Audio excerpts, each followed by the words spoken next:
Il faudrait qu'on se connaisse bien et que peut-être ma modeste personne que je suis, le parcours que j'ai pu avoir, puisse nous apporter tous quelque chose toujours d'un peu positif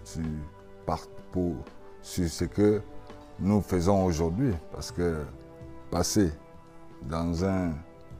c'est-à-dire être d'abord dans un autre système pour arriver à l'autre, de transmettre, c'est deux choses différentes. Mais peut-être les gens en ont beaucoup parlé, sans savoir même vraiment qui est, vous l'avez dit tout de suite, le capitaine Courage. Où je sors, d'où je suis parti. Il y a peu qui le savent, et peut-être même certains le connaissent, mais je pense qu'il y a plus qui ne connaissent même pas qui je suis en réalité. Donc c'est pour ça que je vais me permettre vraiment, avec cette possibilité que la DTN me permet de pouvoir le transmettre à cette personnalité que vous avez une charge énorme de pouvoir faire développer le football camerounais, parce que ça passe aussi par vous, parce que c'est vous qui avez la clé. Donc je tiens à vous remercier. Je ne veux pas être long et je vais essayer de vous décrire un peu vraiment qui je suis vraiment et où je sors. Parce que je pense que je commence à jouer. Je sors d'une famille où je suis le fils unique de la famille. Mon papa, j'avais un père et une maman, mais je suis orphelin de l'âge de 9 ans. Je perds mon papa, je me retrouve avec ma seule maman. Et j'ai commencé avec ma maman, j'étais plus à Otélé. J'ai commencé ma jeunesse à Otélé. Quand je perds mon père, j'avais l'âge de 9 ans. Je suis revenu donc à Yaoundé parce que la famille a demandé qu'il fallait que l'enfant revienne chez les parents. Alors, quand je reviens, le papa, n'ayant pas les moyens de pouvoir faire comme tout le monde, mais il avait déjà fait ce qu'il pouvait à son niveau, de m'avoir mis au monde. Je me retrouve à la maison familiale. Le nom que je porte aujourd'hui, Song Bahanak Rigobert, c'est le nom de mon oncle qui est le grand frère de mon papa, qui est le père d'Alexandre Song. Parce qu'il y a confusion toujours, mais bon, après j'ai dit, c'est neveu, c'est oncle, mais c'est la même famille. Ça, c'est un peu des petites choses auxquelles il faudrait toujours connaître. Je vous le dis parce qu'il faudrait que vous me connaissiez, où je suis, qui je suis et comment. J'ai dit, parfois, vous allez comprendre, je vais vous dire le pourquoi. C'est-à-dire, ma réaction parfois sur le terrain, vous l'avez toujours compris, où je sors. Donc, à l'âge de 9 ans, j'ai retrouvé la famille paternelle à Essos, au Cansonnel. C'était la maison familiale, c'est-à-dire mon oncle, à qui je porte le nom, qui était chef du village en Kenliko, avait chacun une chambre de sa femme à Essos. C'est là où ils ont trouvé une chambre à ma maman, qui restait là. Et moi étant avec elle, j'étais tout gamin, parce qu'il fallait aussi que j'aille à l'école. Juste, on traversait quelques mètres pour aller à l'école principale de Sos. C'est là où j'ai commencé aussi, comme tous les enfants. Alors, j'ai partagé la même chambre avec ma maman, parce qu'elle avait la possibilité de dormir sur le lit, et moi, je dormais par terre. Bon, j'étais bébé. Parce qu'à cet âge-là, j'ai dit, bon, on ne voit pas. Mais, à un moment donné, j'ai fait l'école comme tout le monde, aller à l'école primaire. Je suis passé, j'ai traversé pour aller au lycée bilingue juste de l'autre côté. J'ai essayé de faire aussi comme les autres, c'est-à-dire passer à la classe supérieure, classe de 6e, 5e, 4e. Mais à un moment donné, j'étais tellement amoureux du football que partout où j'allais, il y avait toujours un stade de football. Et tout de suite, j'ai eu l'opportunité d'être... il y a eu des jeux à l'époque, c'est-à-dire la Coupe Top qui existait. Je profitais de ça aussi pour m'amuser parce que je dis en même temps j'allais à l'école, il fallait faire la Coupe Top. J'ai été sélectionné parmi la sélection du centre parce que je pense que la première, c'est-à-dire pour ceux qui ne le savent pas, je fais partie des premières promotions de l'école de football. La première, donc on partait des provinces, je pense que le coach Mbarga est là et si je me trompe un peu, peut essayer de me corriger. Donc c'est de là où je dis, je pars. J'avais, je crois, 10 ans. Hein. 10 ans à l'époque, je pense qu'on avait... Voilà. Et nous sommes allés il y a toutes les provinces qui se retrouvaient à Douala, au centre Baba Simon. C'est bien ça, coach? Merci. On se retrouvait, donc il y avait des sélections. Bon, on continuait l'entraînement, on était tous... Bon, ils nous accompagnaient pour essayer de nous orienter un petit peu. Bon, nous, à ce moment-là, on n'a que l'envie de jouer, c'est-à-dire on ne parle pas trop. On a commencé à tomber quand même, à être auprès, c'est-à-dire des entraîneurs qui avaient déjà qui nous orientaient déjà sur certaines situations de positionnement, de jeu, même si j'ai dit, ils nous ont amenés à comprendre pourquoi est-ce qu'on se mettait sur le terrain, comment il fallait s'y prendre, parce qu'on jouait pour jouer.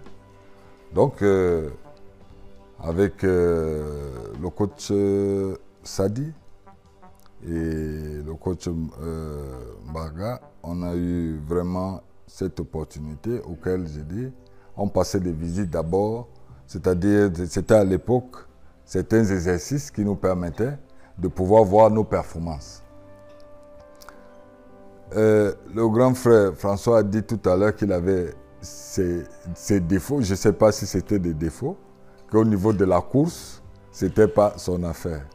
Donc chacun de nous, je suppose, a toujours quelque chose en lui qui se sent plus inférieur ou diminué. Ce n'est même pas inférieur, mais diminué que l'autre. Je pense qu'on a fait des tests. À l'époque, il y avait des tests qu'on faisait. Maintenant, on dit qu'il faut mettre il faut mettre quoi? Les bracelets électriques. À l'époque, le coach, il mettait une radio. C'était une radio qu'il mettait ici. Je ne sais pas, il branchait quoi dedans. Et il mettait le truc là-bas. Quand tu cours comme ça fait tchic. Il faut que tu reviennes. Tchic. J'ai dit, mais comment? Mais j'ai bombardé comme ça, mais à un moment donné, je suis tombé. Je n'ai même pas atteint même 6. D'autres sont venus, les autres, ils ont fait, j'entends les 15. J'ai dit, mais comment? Donc, à un moment donné, et je ne savais pas que c'est là où tout était en train de se passer. Donc, tout était enregistré. Donc, après, comme on est nombreux, on est venu par province. Donc, à un moment donné, il fallait déjà réduire puisqu'on était nombreux. C'est là où, le jour où il faut nous laisser partir parce qu'on venait à la période des vacances et il fallait repartir après pour faire rentrer quand même à l'école et après retrouver, c'est-à-dire les deuxièmes vacances, revenir. Donc, si tu revenais, si tu étais retenu, tu revenais. Tu n'étais pas retenu, tu ne revenais pas. Et le coach, quand le stage finissait, il nous réussissait. Il nous réunit on s'assoit, on te dit, toi tu ne viens plus, toi tu ne fais pas. Ils étaient directs. C'était des soldats. Non, non, parce que c'était compliqué. C'est là où, en passant, j'ai vu que parmi ceux qui ne devaient plus revenir, mon nom était dedans. J'ai dit, mais Dieu, pourquoi est-ce qu'on veut me... Pourquoi c'est moi? Donc, il n'y a pas d'autre. Hein? Mais avec le courage, je suis allé voir M. Sadi et le coach Mbarga. J'ai pleuré devant eux. Il est là témoin pour leur dire, donnez-moi une chance. Voilà comment les choses se sont passées. J'ai tellement pleuré parce que je pleurais parce que j'ai vu des efforts que je passe avec la famille et j'ai eu une opportunité qui pouvait, moi, m'en sortir et de sortir un peu ma famille qui était vraiment diminuée, mais j'étais écoulé. C'est là où la façon dont ils m'ont vu couché et avec des pleurs, je n'ai même pas mangé ce jour-là. Je pense que en parents, en père et en tout, ils ont estimé quand même que vraiment il fallait qu'on te redonne une chance. Je vous remercie, coach.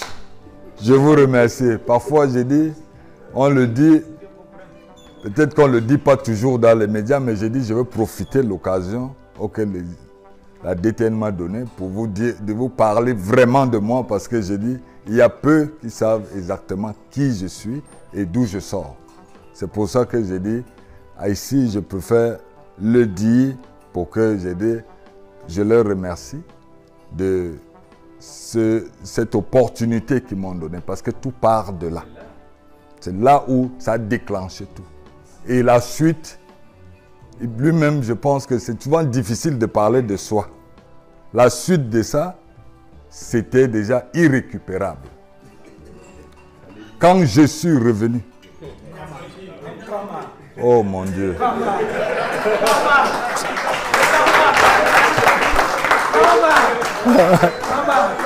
Les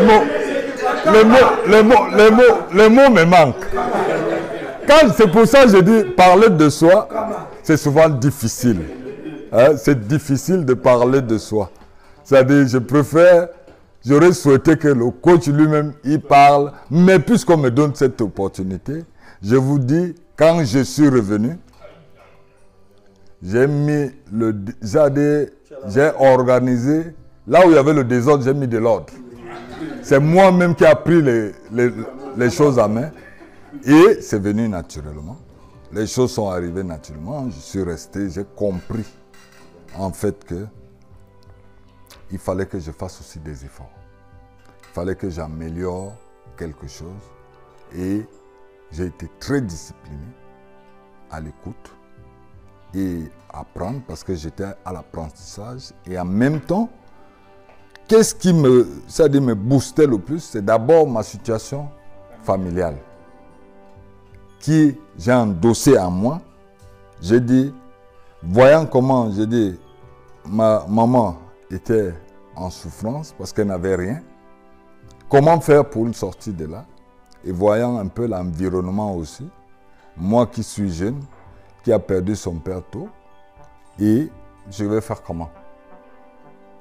Bon, j'ai dit, je vais remplacer mon papa que je n'ai pas trop vu, mais j'ai eu le temps quand même de savoir qu'il existait, mais je n'ai pas eu l'enfance que tout le monde a pu avoir pour qu'il puisse être auprès des parents et grandir. Donc mon souhait c'était d'être, moi, remplacer mon papa à ma maman, c'est-à-dire devenir le mari de ma maman. Donc j'ai développé ça en moi. C'est pour ça que quand je suis retourné, je n'avais la crainte de rien. J'étais prêt à tout, me sacrifier. J'ai abandonné même les études. L'école, le lycée, j'ai dit, ça ne me sert plus à rien. Je me suis engagé, j'ai tout misé. Lorsqu'on m'a redonné cette confiance, je suis revenu. Et à la fin, quand on a commencé la formation, le coach Sadi et le coach Mbarga, à la fin, pour celui qui partait, c'est eux-mêmes qui ont... Le brassard ne vient pas d'aujourd'hui. C'est eux-mêmes à la fin, ils m'ont donné le brassard. Donc j'étais le capitaine, même de ma catégorie, c'est-à-dire de l'école de football, des brasseries, la première promotion. Et je sors de là, major de sa promotion. Vrai ou faux, coach? Quelqu'un qui est parti, qu'on devait chasser, est revenu et il est major de la promotion. Capitaine. Non, c'est le miracle. Non, mais c'est pas toujours... C'est une question, c'est-à-dire de mental, c'est-à-dire d'envie et de détermination. C'est-à-dire, c'est les trucs simples. Et lorsque je dis, je pars de là, avec un stage où j'avais beaucoup appris, vraiment, on a tellement appris de bonnes choses que je suis rentré. Et à cet âge-là, à l'âge de 13 ans, c'est-à-dire 13 ans et après, vous sortez de là, vous avez des diplômes, major de la promotion, mais vous ne pouvez pas jouer. À l'époque, les équipes étaient un peu difficiles. Tu ne pouvais pas jouer. Les centres de formation n'existaient pas. Mais il y avait les équipes juniors à l'époque qui étaient en activité et qui avaient quand même un certain rythme qui permettait à la jeunesse de pouvoir au moins se jouer. C'est là où je reviens à Yaoundé. Quand je reviens à Yaoundé, j'ai envie de jouer, mais personne ne me voit. Personne ne me voit. Et c'est là où j'ai encore eu une autre situation auquel il fallait qui m'a paru encore, c'est même celle de ma vie qui a été un peu, qui a rajouté encore, c'est-à-dire ma façon de me comporter, d'avoir cette détermination et la haine. Je suis arrivé, à l'époque je voulais déjà tellement jouer. Je croyais qu'étant major de la promotion, quand tu sors de là, tu peux déjà jouer avec des aînés en première division et tout. Mais non, c'était pas, il y avait un chemin à parcourir. C'est là où je dis, je reviens à Yaoundé, je tombe sur des amis. On en parle, eux aussi, ils veulent jouer. On nous parle qu'à l'ouest, c'est peut-être plus facile. On dit, mais puisque Yaoundé, Douala, c'est saturé, c'est-à-dire il y avait les gros noms, c'est-à-dire tous les aînés, c'est-à-dire tu vas jouer où à la place de Bertin et Bolé. Je vais faire comment? Et je vais commencer où? Je vais commencer à faire comment avec eux? C'était compliqué. C'est là où je dis, on prend le risque. C'est-à-dire, quand on partait même, on n'a même pas voulu, on n'a même pas annoncé, même à la famille, qu'on partait parce que la maman souhaitait toujours que je sois à côté. Mais je vois qu'elle me dorlotait, elle ne voulait pas comprendre que je suis en train de grandir. Donc, elle voulait me sécuriser. Mais moi, en même temps, je voulais déjà être un homme avant même d'être déjà homme. Donc, j'étais obligé. Lorsque j'ai eu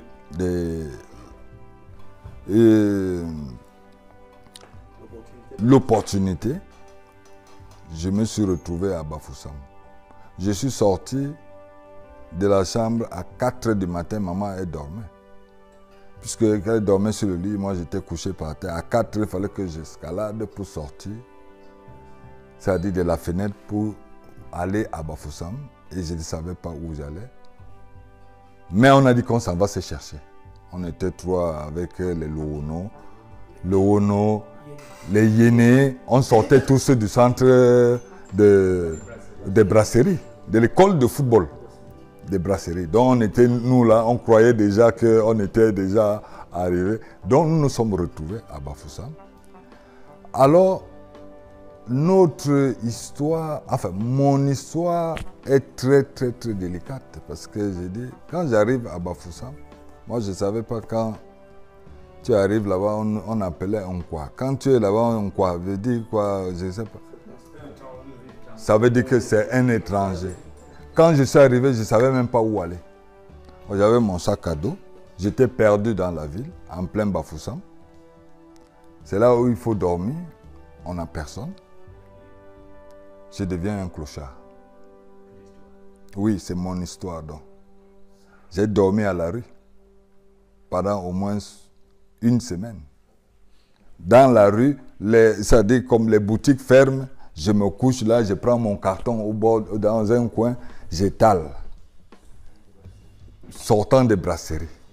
À l'époque, il n'y avait pas de téléphone.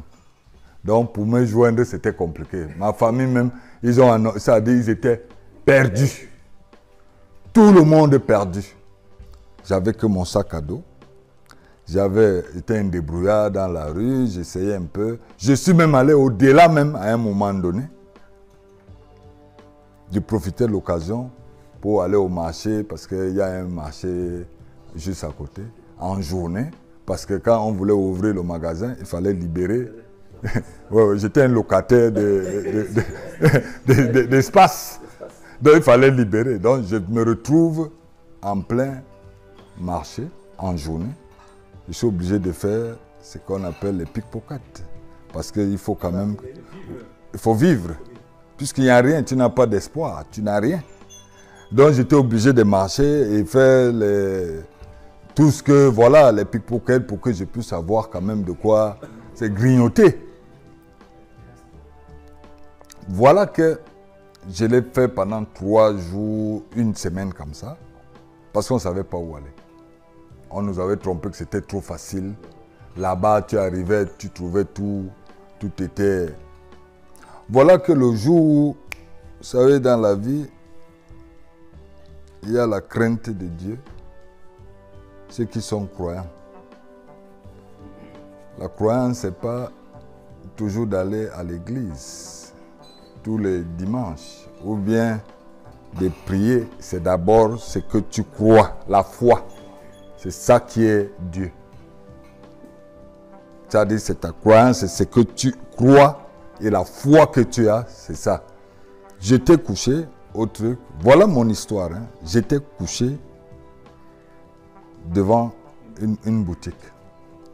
À l'ouest, les clubs s'entraînent le matin. C'est-à-dire, très tôt, ils faisaient un footing. Il fait un froid incroyable.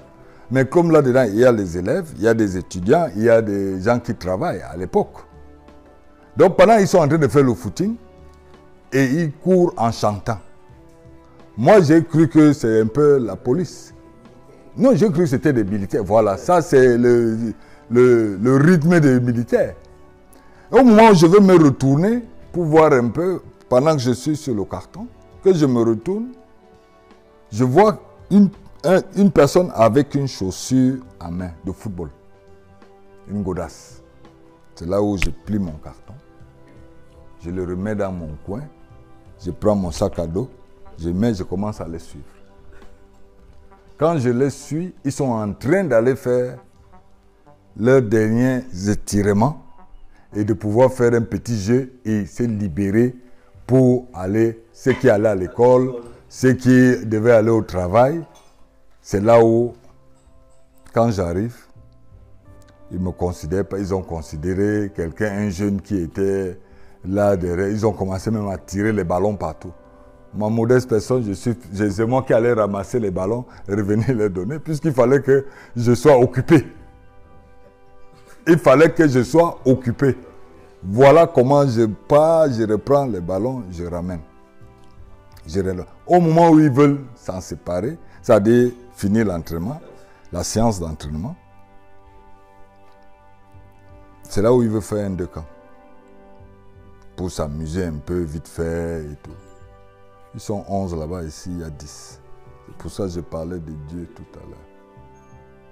Ils sont 11 là-bas et 10 de l'autre côté. C'est là où ils appellent petit. C'est-à-dire je venais compléter seulement pour que je fais mon one-man show. Ils ne savaient même pas ce que je voulais. Mais dans mon rêve, j'avais les bateaux là. Les bateaux. À l'époque, les godasses, on avait en plastique, on avait même les crampons. Ça avait les crampons et j'avais coupé à l'époque, j'avais mis la languette pour que ça ressemble à une godasse. Hein? J'étais dans mon sac à dos. Quand j'ai mis ça au pied, j'ai mis mon short parce que mon équipement était déjà... Non, il y avait tout. C'était mon bureau. Je marchais avec tout ça. C'est là où... C'est là où j'étais. Vraiment, les histoires des autres, est-ce que c'est même bien de parler de ça ici? Voilà, j'espère, parce qu'on a dit que tout à l'heure, là, on lançait trop les choses dans les réseaux. Il ne faut pas qu'on... Les gens vont quitter le capitaine Courage et Mbokoman, parce que ça ne va pas donner.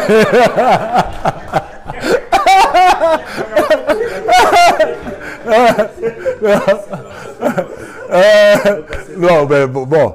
Après, j'ai dit, même si c'est le cas, oui, je serais fier de le dire, parce que j'ai dit, c'est pour encourager même le Mboko que il peut partir de là et arriver aussi à quelque chose. Parce qu'en fait, c'est ça même le message. Donc, voilà, je me retrouve, on joue. Quand on finit là, ils m'ont pris, j'ai commencé à jouer. Mais je cognais les aînés et tout ça, moi étant petit. Mais c'est l'entraîneur qui était là. Resta de Bangou.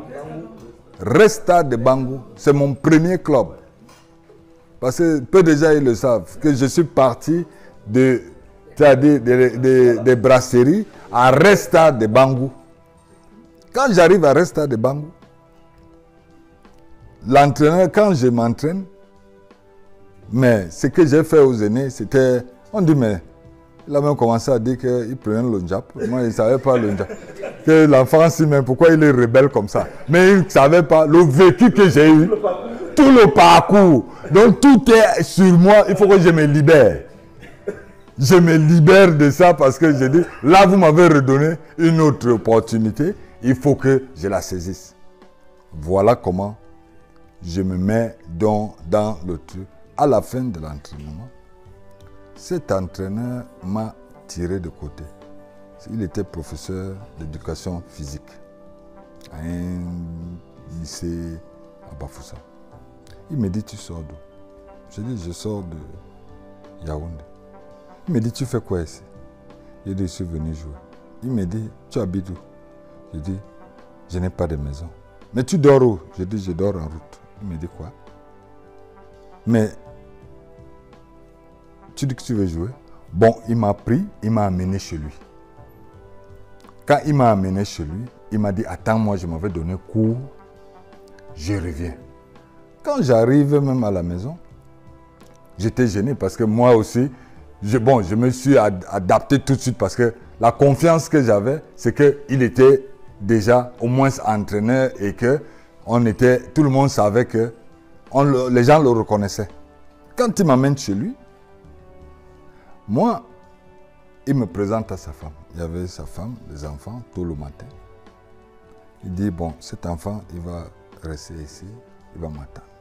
Bon, le premier réflexe, vous savez, les femmes, elles ont toujours un réflexe. Il y a toujours un peu de crainte, mais cette connaissance tout de suite, directe, activée, qui amène à la maison. Ça attire l'attention. Bon, moi, sachant ce que je veux, je me suis adapté tout de suite à l'environnement et à la famille. Qu'est-ce que j'ai fait? À l'époque, j'ai dit, il y avait des trucs, c'est-à-dire des pompes à eau là, et j'ai compris que quand j'ai regardé, on m'a dit, il paraît qu'il n'y avait pas de l'eau dans les fuites. Qu'est-ce que j'ai fait? Sans lui demander, sans demander à madame, j'ai pris, je suis allé, j'ai mis le truc, je suis revenu, j'ai versé dans le feu. Je suis reparti, j'ai rempli tout un feu. En attendant qu'il revienne à midi, j'ai rempli le feu d'eau, j'ai posé. Je suis resté assis.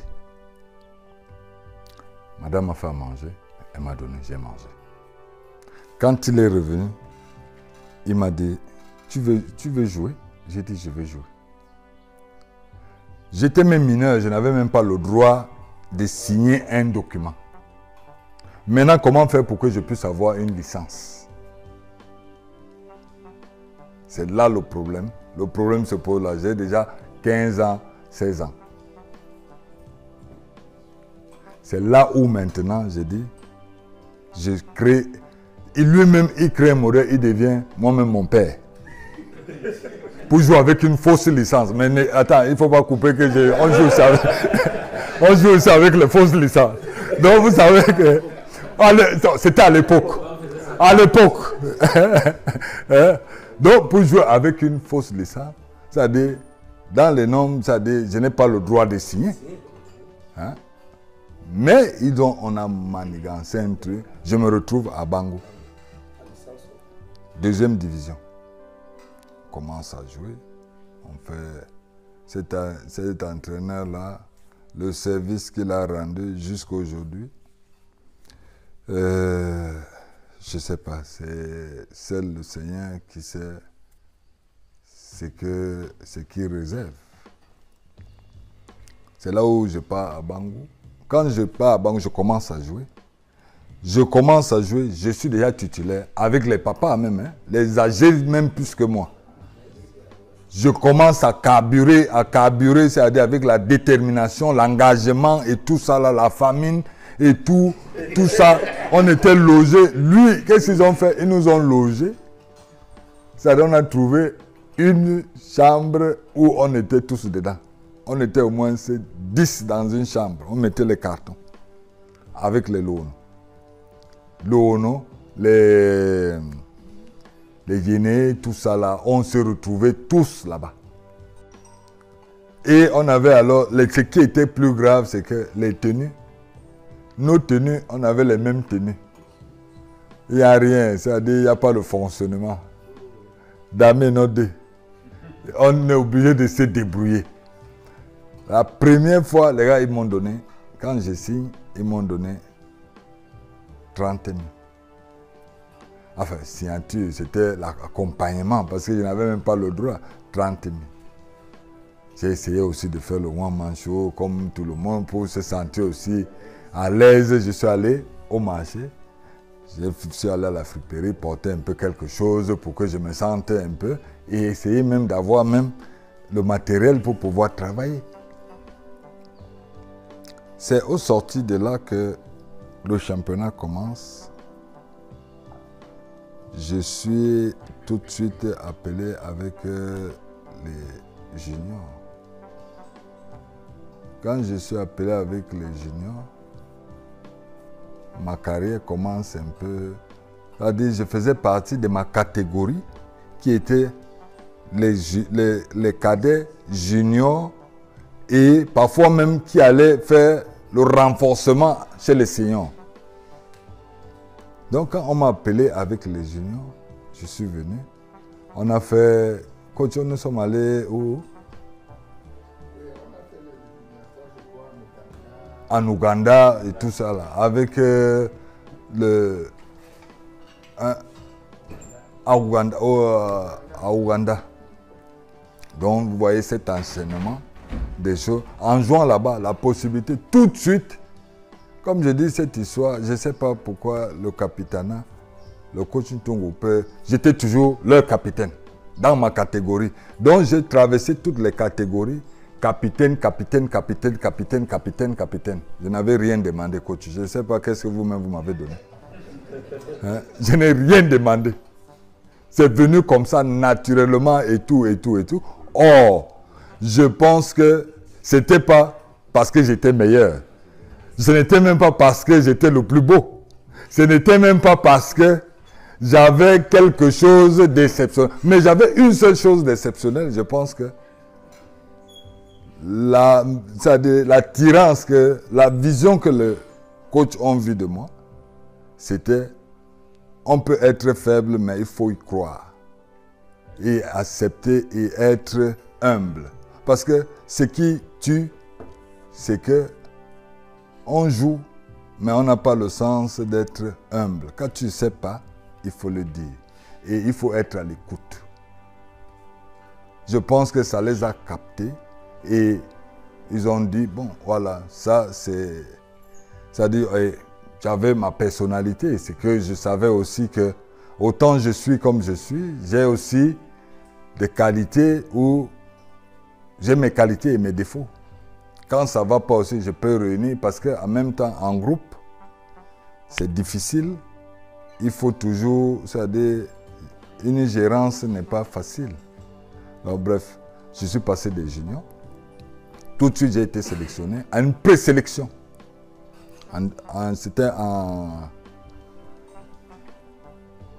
en 90, j'ai été présélectionné avec l'équipe première, les A. Non, j'étais à Bangou. C'est de Bangou. Non, je pars de Bangou. Je reviens. Je signe dans le tonnerre parce qu'à Bangou, j'ai joué 3 mois. Le général a envoyé qu'on vienne me chercher. Je reviens maintenant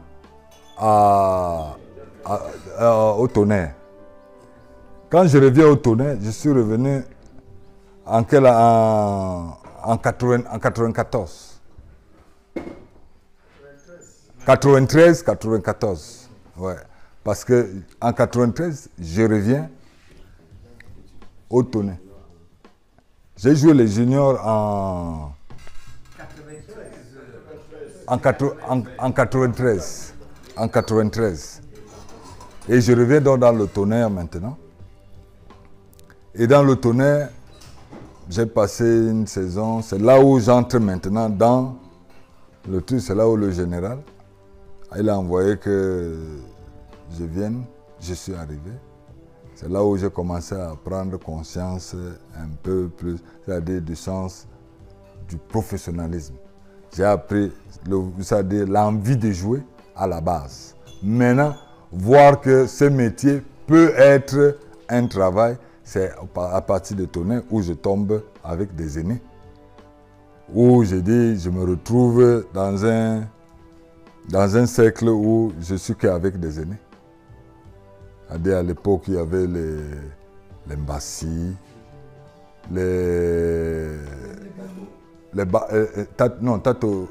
Tato, oui, les Tato. Voilà. Tous ces noms-là. Mais j'ai dit, mais moi, je fais quoi ici? Mais je pense qu'ils ont continué à voir en moi quelque chose que d'autres n'avaient pas. Donc, j'étais dans le bain des aînés. Voilà comment est-ce que je dis, je passe quelques années tout de suite, je suis présélectionné avec les A. Quand je suis présélectionné avec les A, je me retrouve avec ceux qui m'ont fait rêver en 90. Puisque j'ai regardé les matchs, moi étant un junior, j'ai regardé les matchs de 90 à une télé noir et blanc. Parce qu'à l'époque, il n'y avait même pas de couleur. C'est-à-dire, si tu avais une télé en couleur, tu étais... Non, on les comptait. On comptait ce que... C'était le noir sur blanc. Donc, nous, on a vu les aînés qui faisaient les miracles. Et quand ils sont arrivés, c'est-à-dire la compétition qu'ils ont faite là-bas, ils sont arrivés, c'est en grande pompe. Nous, on fait partie de ceux qui quittaient pour aller applaudir, les prendre ici à l'ancien aéroport. Ce n'était pas encore si malin. C'était ici, là, en Vannes, où on nous a même encore frappé, parce qu'à l'époque, nous, on quitte, on va essayer de voir les aînés comme ça. Ils sont dans une petite voie. Tu veux toucher comme ça, c'est toi qu'on tape. Hein? Tu rentres même, tu as les bleus, tu dis à maman que qu'est-ce qui t'a tapé là? Qu'est-ce qui s'est passé? Tu as même la honte de dire que non, tu as été frappé parce que tu allais pour aller voir des joueurs. Voilà comment, j'ai dit, 4 ans plus tard, je suis avec eux. Donc, quand j'arrive et tout, j'ai été aussi bien accueilli. C'est-à-dire avec des aînés. Il n'y avait pas qui m'ont accepté tel que j'étais et que j'ai apporté aussi toute ma modeste personne que je suis, être toujours auprès d'eux, toujours dans l'esprit d'apprendre. Peu importe où je sors. Mon but, j'avais un but à atteindre, c'était d'être avec des aînés il y a, lorsqu'on s'est déplacé pour aller en stage à Clairefontaine, c'est-à-dire, il y avait une liste même des joueurs qui sont partis, je faisais partie. C'était encore une présélection, je pense bien, à Clairefontaine. Vous étiez là, coach. Nous étions tous à Clairefontaine. Donc c'était une présélection. Mais il fallait, c'est-à-dire des vagues. C'est-à-dire quand un professionnel arrivait, même bon, nous qui étions les Chop Nanga à l'époque, on nous appelait les Chop Nanga. Hein? On les accompagnait. Je portais, les grands frères m'ont tellement torturé. Et ça, je le dis parce que, oui, c'était une torture dans le bon sens. Hein? C'est-à-dire, c'était une torture, la tradition. Voilà. J'ai passé le temps à porter les chaussures ou porter les sacs des aînés quand on voyageait. Et moi-même, j'ai mon sac. Imaginez que j'ai 3 sacs des aînés. Je mets un ici, l'autre ici. Toi-même, tu as ton sac. Donc, c'était lourd. Mais justement, je suis juste en train de raconter, c'est-à-dire mon passage. Hein? Donc, c'était la tradition. Voilà, et tout ça là, cette tradition-là a un sens. On peut le voir dans l'autre sens, mais j'ai dit, aujourd'hui, ça n'existe plus. On voit qu'il y a un peu un décalage et ça peut fausser les données. Mais si on restait, on avait cette culture-là, on restait, il y aurait quelque chose de positif. Mais bref, non, ça c'est, on a eu ce vécu-là. Vraiment, j'ai partagé ça avec des aînés. Ils m'ont adopté. Et tout de suite, à Clairefontaine, à la dernière liste des gens qui devaient voyager, Henri Michel, qui était l'entraîneur, m'a dit, je suis parmi la liste de ceux qui vont aux États-Unis. J'ai dit, c'est pas possible. Oh, je n'ai fait aucun match amical. Aucun. Mais je m'entraînais avec tout le monde. J'étais là, je travaillais tous les jours, je m'améliorais, j'essayais vraiment avec tous les aînés qui étaient là. Eux, pour moi, sont mes idoles, parce que c'est à travers eux que je me suis inspiré. C'est-à-dire le fait d'être même auprès d'eux était déjà pour moi quelque chose de fait. Le but n'était même pas de jouer. C'était d'être seulement là, observer et apprendre. Moi, c'est ça qui m'animait. Et les choses sont revenues à un moment donné, à la fin, lorsqu'il fallait même faire aussi une liste pour ceux qui allaient directement aux États-Unis. Je suis dans la liste. Et quand j'arrive même, ce n'est même pas pour jouer. Je dormais avec mon grand frère François. Même chambre. C'est là où je dis qu'ils m'ont tellement torturé parce que il fallait éteindre la télé. J'arrivais, comme je voyais la télé ici en noir et blanc. J'arrive là-bas, c'est en couleur. À une certaine... Je veux voir quand même aussi certains films qui essayent un peu de me rafraîchir un peu la mémoire. Il me dit, éteins. Éteins parce qu'il faut qu'il dorme. Je dis, ouais. Je dis, c'est pas possible. Je dis, mais pourquoi je suis toujours en danger? Pourquoi on me met toujours dans des situations incontrôlables? Mais ouais, parce que il faut qu'il se repose. Parce que lui, il sait que demain, moi je sais que je suis là, je mange, je porte vos sacs, je m'en vais, je dépose. Lui, il sait qu'il va jouer. Moi, je ne vois pas le sens. Je ne vois pas ça comme ça. Et nous, on était 3 jeunes qui ont intégré le groupe de 94. Oui, le feu Marc Vivien Foué, Raymond Kala et moi. Voilà les 3. Et même, je dis,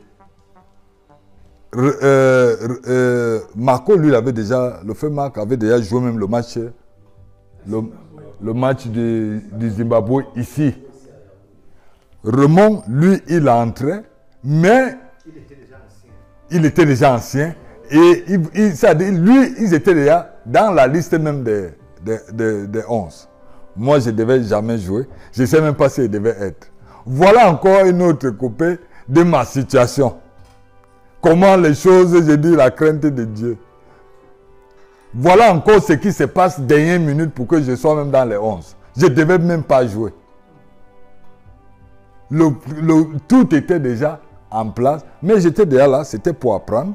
Donc, mais j'apprenais, j'étais à l'écoute de tout le monde. À la dernière minute, on fait un match à la veille, je crois 2 jours avant le match. Avec, c'est-à-dire une équipe, juste, c'était la mise en place de prendre un peu, c'est-à-dire les réflexes.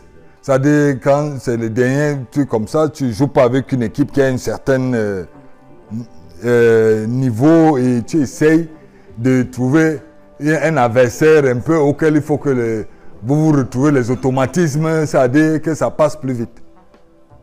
Aux États-Unis, on joue même avec certains Camerounais qui étaient même les barman, tout même, c'est-à-dire les gars du quartier, les DJ. Oui, non, mais c'est vrai. Ils ont fait une équipe et Henri Michel voulait seulement que les réflexes se tournent et mettre son dispositif. Voilà qu'ils font le classement. Moi, je ne suis même pas dans la liste, mais je suis au banc de touche. Il y a le grand frère Joseph qui est dans les buts, Tato Stéphane à droite, Raymond Kala. Je crois qu'il avait mis Ndip. Non, Ndip était venu et il est reparti. Et il est revenu. Oui, Ndip, il a joué. Et à gauche, il a mis Abohans. Donc le match a commencé comme ça. Voilà la défense qui était prévue, préparée. Tout était clair. Je ne sais pas, à la 80e minute, je pense que Arbo se fait mal. En latéral gauche. Arbo se fait mal. Quand il regarde comme ça là à côté, il voit que de nous tous là, il dit mais il faut mettre le petit un peu, donc je l'envoie comme ça pour qu'il aille s'amuser, puisque les gens même sont en train de nous mettre mal à l'aise. Donc lui aussi qui ne disait pas demain, il me dit, Henri Michel me dit, va jouer. 20 minutes. J'avais soif. Et faim.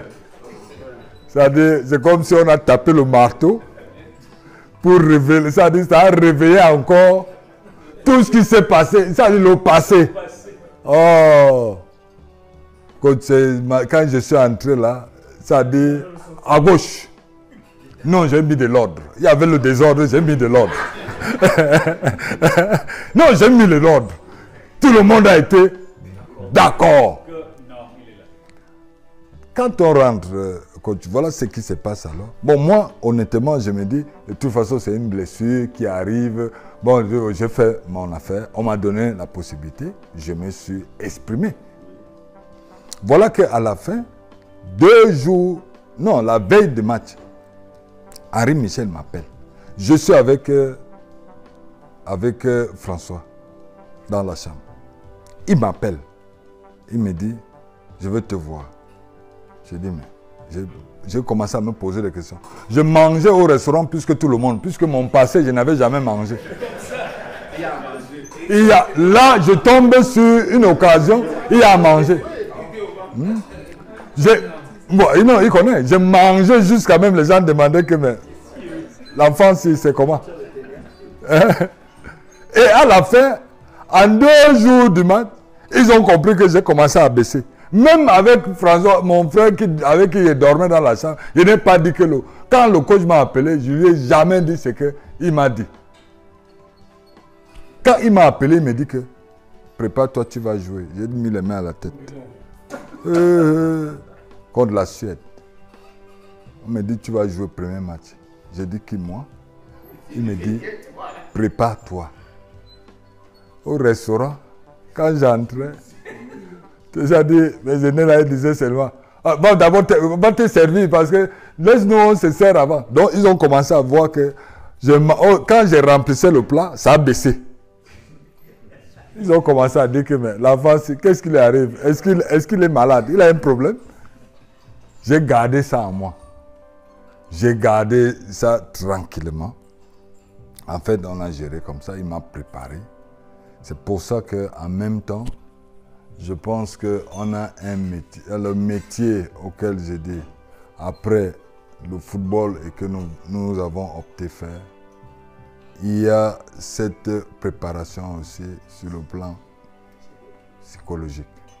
C'est important parce que j'ai dit, il faut préparer nos joueurs, il faut qu'on essaye de... C'est-à-dire, pas les... Non, il ne faut pas les crisper, mais les à l'aise pour qu'ils se sentent redevables. Parce que quand il m'appelle comme ça, en même temps, il me rassure. Il me donne sa confiance. Et je me trouve dans un sens auquel je dois lui remettre cette confiance. Et maintenant, je dois faire tout pour qu'il ne soit pas déçu. Donc, c'est comme ça que j'ai joué avec ma psychologie. J'ai gardé ça à moi. À la réunion technique seulement, c'est là où les autres ont compris que l'enfant qui a changé le repas ici, qui mangeait un peu, donc il savait qu'il devait jouer. Quand Henri Michel fait le truc, quand il met en défense centrale, le premier match Suède, il met le gardien, Joseph Antoine Bell, il met ici libéraux, parce qu'à l'époque, libéraux ou stopper, c'était la même chose. C'est-à-dire, le dossard numéroté qui va jouer à l'axe là, Raymond Kala, Rigobert Song, les gars se sont effrayés pour dire, hey, est-ce qu'il ne s'est pas trompé? Hein? À 17 ans, à peine avoir 17 ans, 18 ans, vous le faites déjà, quel est l'entraîneur qui prend le risque? Voilà comment, dans une Coupe du Monde, premier match, on dit, mais qu'est-ce qui se passe? Voilà comment les choses se sont posées. J'ai dit, ok, bon. Comme il m'avait préparé déjà, je savais qu'il fallait à tout prix qu'à un moment donné, que ça va arriver. Et le premier match, j'étais parmi les 11 entrants à 17 ans. 18, je devais avoir 18 ans, donc j'ai fait ce que je pouvais à mon âge. J'ai essayé vraiment de... Donc... Il a fait un dégagement que j'ai transformé en but. Il a dégagé comme ça. Il dégagé Pas de débat. Ouais. Ouais.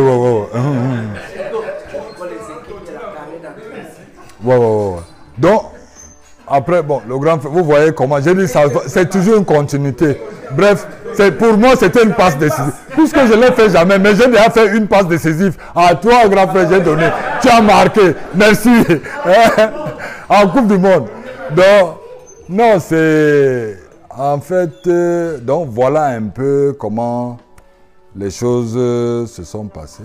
Et tout de suite après, bon, on avait l'opportunité de gagner. Bon, ça reste le foot. Ça s'est passé comme ça s'est passé. Deuxième match, on devait jouer le Brésil.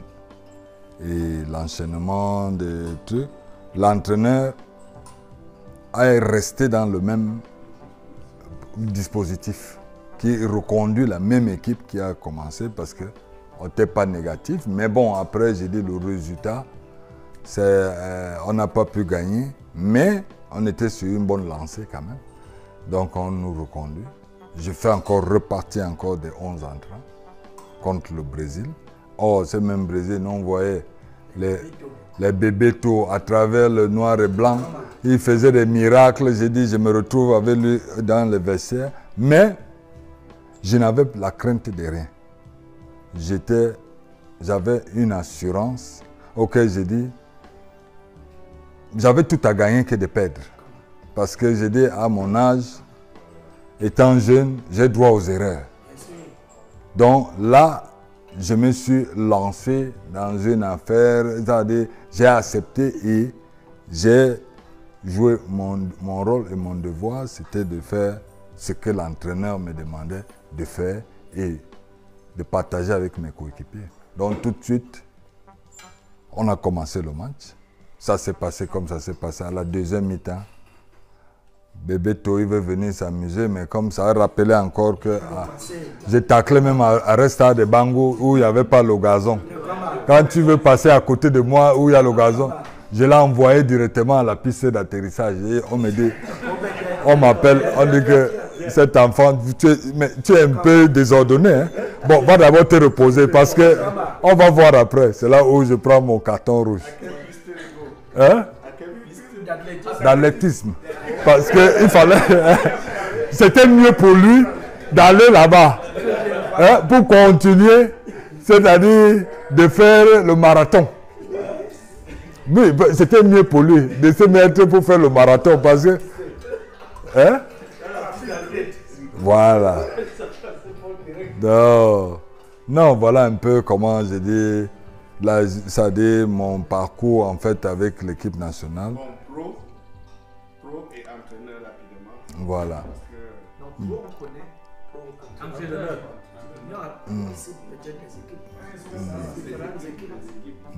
Oui, non, bon, après j'ai dit, oui, c'est vrai que le temps y court un peu. C'est pour ça que j'ai dit, je suis très ému et très embêté de parler devant des aînés et des responsables parce que ce n'est pas mon habitude. Donc après, je suis passé en club. En club, j'ai eu l'opportunité. Après la Coupe du Monde, là, j'ai signé à Metz. Metz, j'ai fait 4 ans. Je suis 2 fois, on sort champion, non, vice-champion. Vice-champion de la Coupe, enfin, du championnat. Et on gagne la Coupe de France à l'époque, voilà, contre Lyon. Donc, et après les 4 ans là, de Metz, je suis passé à la Salernitana, en Italie.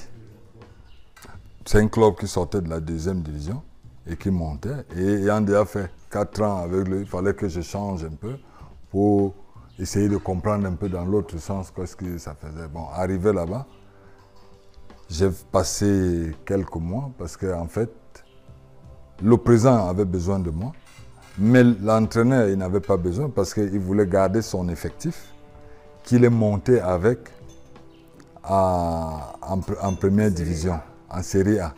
Donc, lui n'étant pas, il n'avait pas de compréhension avec l'autre. Bon, c'est l'entraîneur avec qui j'ai vu le quotidien, donc, et il a pris ses responsabilités, ses décisions. J'ai joué le premier match, j'ai joué peut-être 3 matchs ou 4 matchs comme ça, mais je ne me sentais pas très à l'aise. Et aussi, le changement, c'est-à-dire du système de jeu qui était en France, et ça m'a perturbé aussi un peu parce que là, j'entrais dans un autre système de jeu où on ne jouait plus, on jouait une défense à plat. Il n'y avait plus. À Metz, j'étais stopper et il y avait un libéro. Kassendesh qui faisait le raclage. Moi, j'étais là, man to man. Oui, même si tu vas faire pipi, j'étais sûr. Bon, tu arrives là-bas, ce n'est plus ça. Maintenant, vous vous placez comme ça. Donc, c'est plus compliqué. J'ai eu du mal à m'adapter parce que j'ai dit, mais après, j'ai dit, il faut apprendre. J'ai eu l'occasion. Bon, il a pensé que je n'étais pas fait pour son équipe. J'ai eu une offre de Liverpool. J'ai dit, bon, comment à Salernitana, on trouvait que je suis... Peut-être que ma personnalité ou bien mon style ne correspond pas, mais correspond peut-être à l'Angleterre. Comment Liverpool peut avoir besoin de moi? C'est là où Joël Muller, tout de suite. Et comme j'avais signé 3 ans à la Salernitana, j'ai demandé qu'il fallait qu'on me libère. J'ai appelé le manager, qui était mon manager, Pape Diouf. Ils ont discuté. Tout de suite, je suis allé en Angleterre. Arrivé en Angleterre, aussi, j'avais un contrat de 2 ans. Mais j'ai joué 1 an. Bon, pas titulaire parce que tu arrives aussi, tu trouves les... C'est-à-dire, il y a tellement des hommes charismatiques qui étaient à Liverpool à l'époque.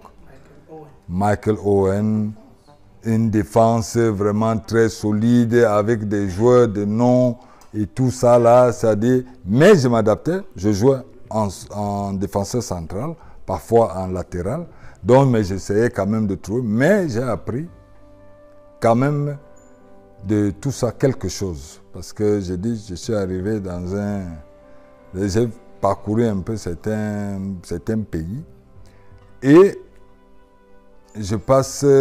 Pourquoi je pars de Liverpool? Je pars de Liverpool parce que à un moment donné, le grand frère François a dit tout à l'heure que à l'époque, il n'y avait pas de journée FIFA. C'est-à-dire quand tu es sélectionné, tu dois faire un choix. Alors, je me rappelle à l'époque, le coach Manga Ongene et le coach Tungu, ils étaient en stage pour les Jeux Olympiques. C'est-à-dire, ils étaient à Manchester. Et j'étais convoqué. Mais on ne pouvait pas venir, ils ne voulaient pas me laisser. Donc, c'était difficile. Et à l'époque, ce n'était pas comme aujourd'hui. Donc, le choix, si je partais, eux, ils me mettaient en danger. C'est-à-dire, mon contrat, ils n'allaient plus me faire jouer. Tellement, j'avais la crainte de perdre mon poste. Et j'ai dit, bon, d'accord, c'est les Jeux Olympiques. Bon, j'ai forcé. À la dernière minute, finalement, ils sont partis. Moi, je suis resté. Et en ce moment, il m'a fait jouer. J'ai joué toute la compétition des Jeux. C'est là où j'étais plus titulaire. Mais, où j'ai eu du mal et que je n'ai pas accepté, c'est qu'après les Jeux, il commence à me mettre aujourd'hui, il ne me met plus demain. J'ai dit, il y a un problème. Il y a un problème. C'est là où je suis allé le voir, j'ai demandé qu'il fallait que je parte et que je pense qu'il n'a pas été correct envers moi. Il m'a dit, tu quittes Liverpool, est-ce que tu es sérieux? J'ai dit, oui, je veux partir, parce qu'il faut que je joue. Parce qu'en même temps, je suis international. Si je ne joue pas, je ne peux pas être sélectionné. Donc, il faudrait que je joue pour que je sois au moins en activité. Mais si je ne joue pas, comment vous allez sélectionner un joueur qui ne joue pas? Or, il y avait des compétitions qui arrivaient, même avec l'équipe nationale. Il y avait la CAN et il y avait la Coupe du Monde aussi qui devait arriver.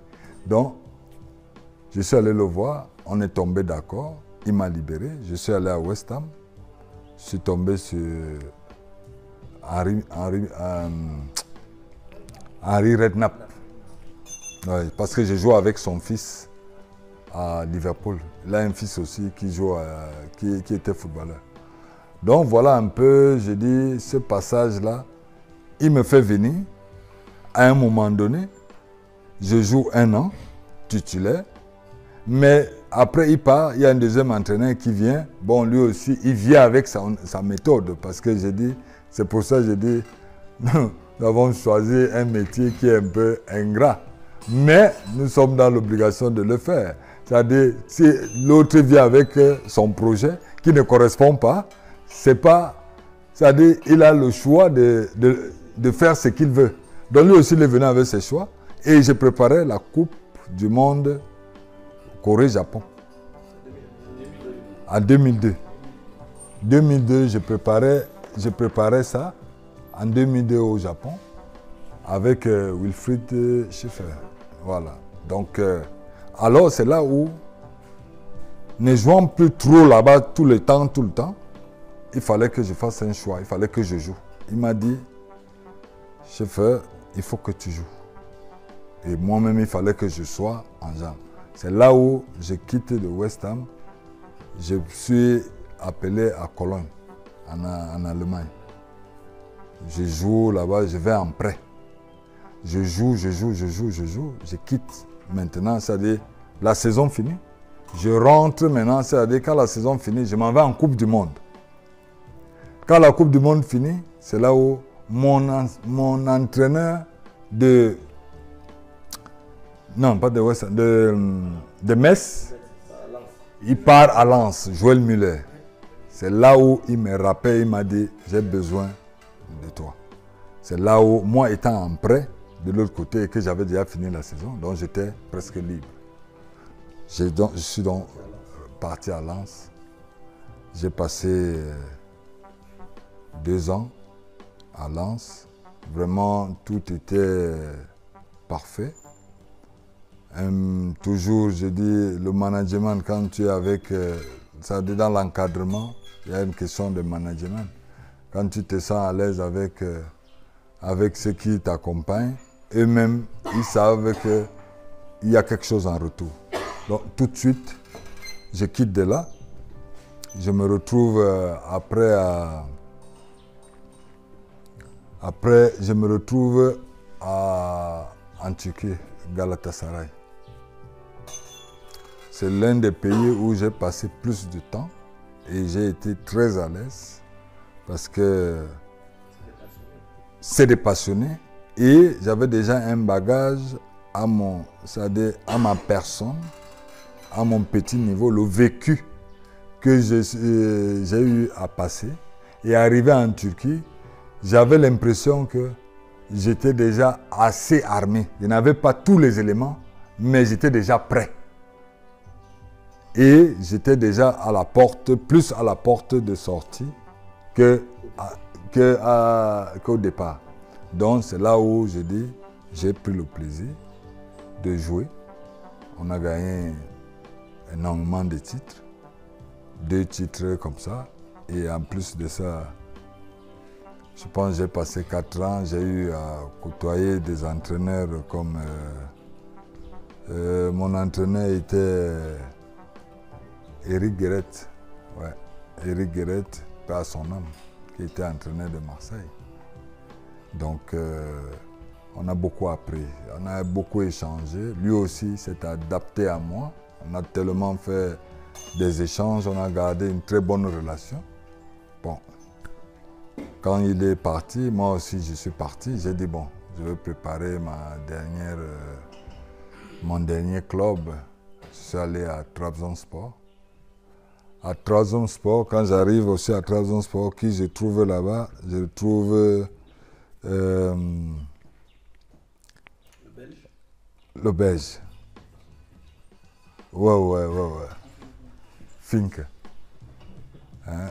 Fink était mon entraîneur. Donc, j'ai passé aussi 1 an avec lui et tout. Qu'est-ce qui fait que j'arrête ma carrière? C'est qu'à un moment donné, j'avais d'autres sollicitations après. Mais compte tenu un peu de ma santé, parce que les dernières visites en club, c'est ça qui est dommage. C'est que pendant tout ces... Aujourd'hui, on parlait un peu de tout. Peut-être avant, on ne peut pas dire qu'avant, c'est-à-dire tous ces aspects-là n'étaient pas aussi pointueux comme maintenant. J'ai dit, dernière carrière, c'est là où on se rend compte que j'avais l'hypertension. Bon, je ne sais pas où ça venait le fait de mon vécu et de l'engagement et tout le bagage que j'avais sur moi. Il fallait que je puisse dégager tout ça. Parce qu'il se rend compte que, oui, je suis hyper tendu. Mais ça n'empêchait pas que tu puisses jouer. Mais je n'ai pas voulu prendre des risques. J'ai dit, bon, ok, j'ai déjà tout fait. Qu'est-ce qui me manquait après? Donc, j'ai passé un vécu exceptionnel en tant que footballeur. À mon niveau, ce n'est pas exceptionnel, mais pour moi, je pense que j'ai tout fait. C'est-à-dire, j'aurais dû faire plus, mais à mon niveau, j'ai pensé que d'où je sors, le parcours que j'ai eu, j'ai fait ce que je pouvais. Exceptionnel à mon niveau. Peut-être qu'à d'autres, c'est plus encore. Mais, qu'est-ce qui est après? Après, quelque chose m'a tilté dans la tête. Quand j'ai arrêté, j'ai dit, mais mon parcours, tout ce que j'ai pu obtenir, toutes les rencontres que j'ai eues, et d'où je pars avec les sélections que j'ai déjà faites. Parce que quand on s'en va compter, je suis parti des sélections. je fais partie, peut-être, c'est dit le contraire, M. Dieter, vous pouvez, je fais partie des joueurs qui ont le record sur tout. Parti Combien de cannes? 8 cannes. Combien de coupes du monde? 4. Il faut le faire. Si on va compter le nombre de matchs joués. 137. 137 matchs. 137 matchs. Oui, oui. Oui, Et combien de matchs encore? on ne peut pas. 10 ans capitaine 10 ans. dans ce pays que nous connaissons. Je ne suis pas le plus beau. Regardez comment je suis même laid. Je ne suis pas, je ne connais pas plus que il n'y a pas. Mais je dis, tu vois que tout ça là, quand j'ai emmagasiné ça, j'ai dit, non, il ne faut pas. Ça dit, il faut transmettre. Ça, il faut transmettre. C'est ça qui tilte dans ma tête. Je dis, qu'est-ce que je dois faire? Est-ce qu'il faut que je garde ça à moi? Ça veut dire que je n'étais pas vraiment le capitaine qu'il fallait. Donc, je vais apporter vraiment ma modeste personne aussi en transmettant quelque chose à la jeunesse qui, nous, quand on était jeunes, on a vu les autres aussi, on s'est adapté, c'est-à-dire, on s'est accroché. Eux aussi, quand nous, on était sur le terrain, d'autres aussi l'ont fait. Donc, qu'est-ce qu'on peut leur apporter? C'est ça qui tilte dans ma tête et ça m'interroge. Parce qu'à la base, quand on joue, honnêtement, je n'avais jamais pensé que je pouvais être entraîneur.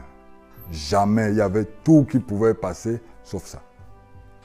Déjà, à un moment donné, en tant que footballeur, parfois même l'entraîneur, même tu vas même au choc avec lui. Parfois, ça peut arriver. C'est-à-dire tu peux perdre la lucidité. Parfois, tu n'entends pas, vous ne comprenez pas. Il peut toujours avoir un couac. Ça peut arriver en tant que joueur. La communication. Donc maintenant, moi, quand j'arrête, qu'est-ce qu'il faut faire? Il faut que j'essaye de comprendre pourquoi. Moi, quand j'étais sur le terrain, c'est-à-dire il y avait quelqu'un qui essayait de m'orienter, de me cadrer, d'essayer de m'apporter quelque chose. Ça m'a interrogé.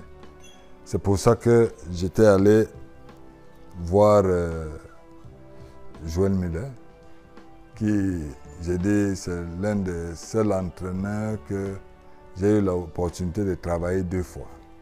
Metz et Lens, et qui était déjà à la Fédération française de football. Je suis allé le voir pour lui dire que j'ai arrêté ma carrière. C'est lui qui me donne le réflexe. Il me dit, bon, qu'est-ce que tu veux faire? J'ai dit, je veux rester à la maison. J'ai déjà tout fait, je n'ai plus envie de jouer.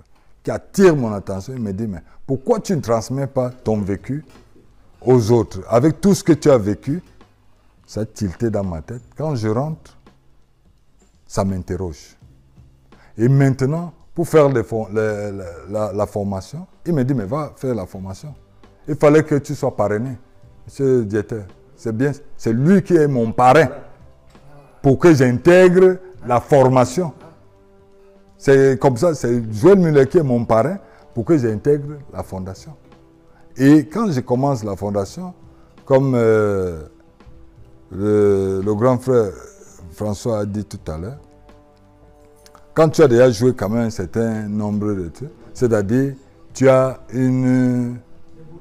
des bonus, c'est-à-dire tu as une marge déjà qui est différente que celui qui arrive, qui doit suivre la formation, c'est-à-dire étape par étape. C'est là où j'ai dit, nous on a suivi cette formation, on a suivi et on s'est retrouvés pour avoir la licence UEFA. C'est bien ça? Voilà, avec Raymond.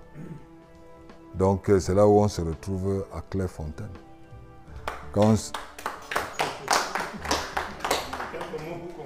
Voilà, donc voilà un peu en gros, c'est-à-dire notre vécu et notre modeste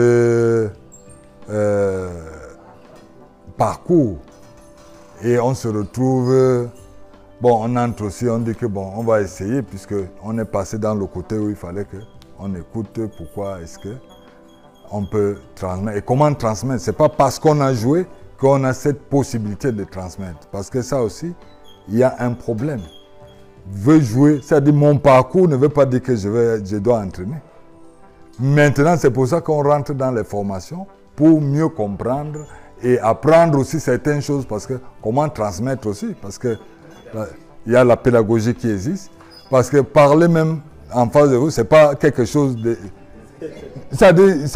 C'est difficile. Imaginez, vous êtes avec des joueurs qui ont une certaine présence, un certain charisme et personnalité. Il faudrait que tu t'imposes déjà en tant que entraîneur ou sélectionneur. C'est pas facile. Donc c'est ça. En fait, pour nous, c'était dans ce sens-là qu'il fallait qu'on soit à Clairefontaine. C'est ça qu'ils attendaient de nous. Donc on est plus dans le management que dans, c'est-à-dire dans les exercices de, c'est-à-dire dans l'entraînement. C'est pour ça que ici, le cours qu'on a fait hier était très important parce que j'ai dit, on a parlé du management dans un groupe, c'est-à-dire dans le staff. C'est important. Voilà la répartition des tâches. C'est comme ça l'opportunité que j'ai eue quand j'ai été nommé avec les A'. Voilà comment moi je fonctionne un peu, c'est-à-dire on délègue. Mais c'est pour ça que j'ai attiré l'attention hier pour dire, les gens ont toujours l'impression que c'est parce que tu es incapable, mais tu vois plus à distance que d'être dans... Voilà. Donc, j'ai beaucoup appris. Je suis sorti, j'ai passé avec les A' et tout de suite avec les U23. Bon, vous connaissez le résultat. Et pour moi, en gros, pourquoi est-ce que je vous le dis? Vraiment, ce n'est pas une façon... C'était d'abord pour qu'on puisse mieux se connaître, que vous sachiez exactement où je sors et qui je suis, pour que nous nous comprenions bien, puisque nous faisons le même métier, et de vous transmettre aussi ma petite expérience, puisque nous sommes en échange, pour qu'on apprenne tous les jours. Très modeste, je suis là pour apprendre. Donc, je veux continuer toujours à apprendre. Ce n'est pas parce que j'ai joué, ce n'est pas parce que je suis passé dans tous les clubs.